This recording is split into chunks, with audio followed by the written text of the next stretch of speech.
सभी की नजर निधि पर टिक गई, क्योंकि अब तक पूरे हॉस्पिटल में उसकी मौत की खबर आग की तरह फैल चुकी थी। उसका इलाज करने वाला डॉक्टर अपने सारे जरूरी काम छोड़कर सीधा उसके सामने आ खड़ा हुआ। हाँ? तुम जिंदा हो? मैंने खुद तुम्हें चेक किया था, तुम तो मर चुकी थी। सभी लोग हैरान थे, लेकिन कोई था जिसने बिना कुछ सोचे समझे उसे प्यार से गले लगा लिया।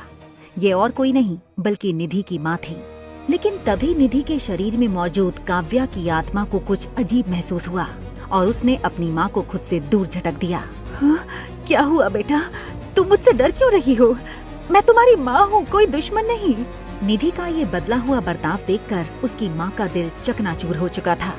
तभी डॉक्टर निधि को सहारे से उठाते हुए बोले, मैम, शायद इस हादसे का असर निधि के दिमाग में हुआ है। उसे थोड़ा वक्त दीजिए, वो जरूर पूरी तरह ठीक हो जाएगी। डॉक्टर ने निधि को आराम करने की सलाह देते हुए बेड पर लेटा दिया और उसकी माँ से कुछ डिस्कस करने के लिए उन्हें बाहर लेकर चले गए। लेकिन किसी ने भी ध्यान नहीं दिया कि इतना कमजोर शरीर होने के बावजूद निधि के अंदर एक अलग ही जोश था, जिसकी वजह थी काव्या की आत्मा को मिली शक्तियों का भंडार, जो धीरे धीरे वक्त के साथ उजागर होने वाली थी। वहीं निधि के शरीर में कैद काव्या ने खुद से बुदबुदाते हुए कहा, वो परी सही कह रही थी, निधि का शरीर बहुत कमजोर है। मुझे अपने मकसद को पूरा करने के लिए पहले इसे मजबूत बनाना होगा, और उससे भी पहले मुझे निधि की जिंदगी का पूरा सच जानना होगा। काव्या ने तुरंत अपनी आंखें बंद की और ध्यान लगाने लगी।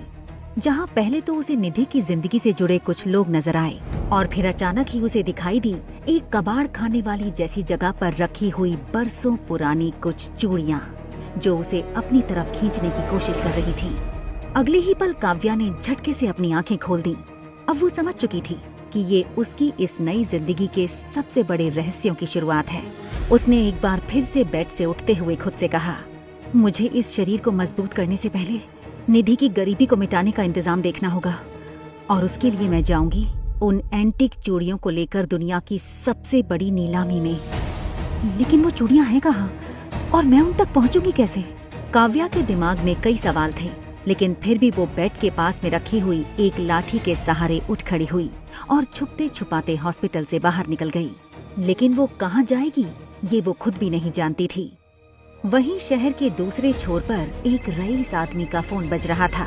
उसने कॉल रिसीव करते ही पूछा, क्या निधि मारी गई?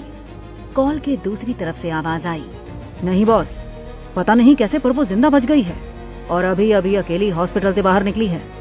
ये सुनते ही वो रईस आदमी बौखला उठा। निधि जिंदा बच गई? लेकिन कैसे? एक काम भी ढंग से नहीं होता तुमसे। लगता है अब मुझे खुद ही अपने हाथों से उसे खत्म